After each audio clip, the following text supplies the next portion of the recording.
యేసుప్రవారు మరణించి తిరిగి లేచిన తర్వాత ఆయన శిష్యులకి కనబడినప్పుడు కొంతమంది ఆయనను యేసయ్య అని నమ్మరు.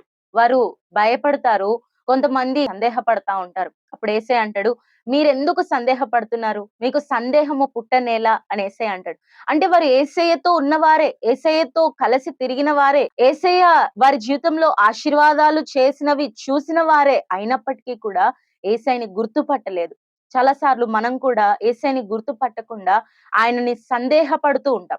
మన జీవితంలో ఆయన చేసే ప్రతి మేలు మనం అనుభవించిన వారం అయినప్పటికీ కూడా కొన్నిసార్లు మనము సందేహపడుతూ ఉంటాం. ఎందుకంటే ఈ సందేహము ఈ రోజుది కాదు.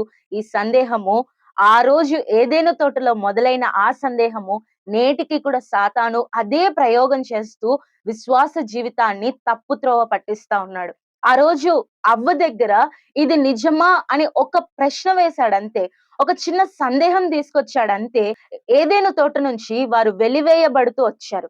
కాబట్టి సాతాను తీసుకొచ్చే చిన్న ప్రశ్న, సాతాను తీసుకొచ్చే చిన్న సందేహము, ఇలా ఇలా జరిగిందా? ఇది నిజమా? ఇది అవునా? అనే చిన్న సందేహం తీసుకొస్తాడు.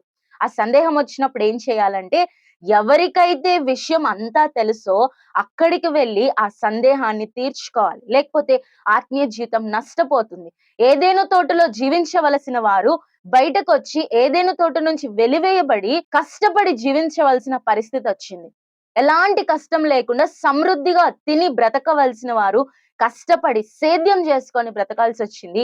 అది ఒక చిన్న కన్‌ఫ్యూజన్. ఇది నిజమా అని సాతాను తీసుకొచ్చిన ఒక చిన్న ప్రశ్న ద్వారా వారి జీవితం అంతా తలక్రిందులైపోతూ వచ్చింది.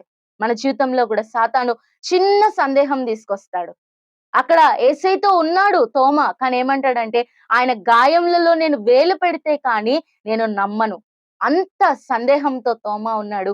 తరువాత దేవుడు గొప్ప పరిచర్య చేస్తూ వచ్చాడు. కానీ మన జీవితంలో గూడా ఆ చిన్న సందేహాలే మన ఆత్మీయ జీవితాన్ని నష్టం చేస్తూ ఉంటాయి. సాతాను విశ్వాసము తీసివేసే పరిస్థితులొస్తే వెంటనే యేసయ్య దగ్గరికి రావాలి. ఆ సందేహం ఆయన తీర్చివేస్తాడు. ఆత్మీయ పాఠాలుగా మనం నేర్చుకోవాలి కాబట్టి చిన్న సందేహం వచ్చిన వెంటనే అసలు సందేహం రాకూడదు.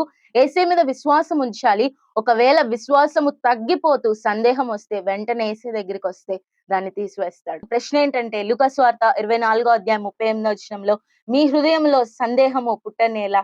Praise the lord.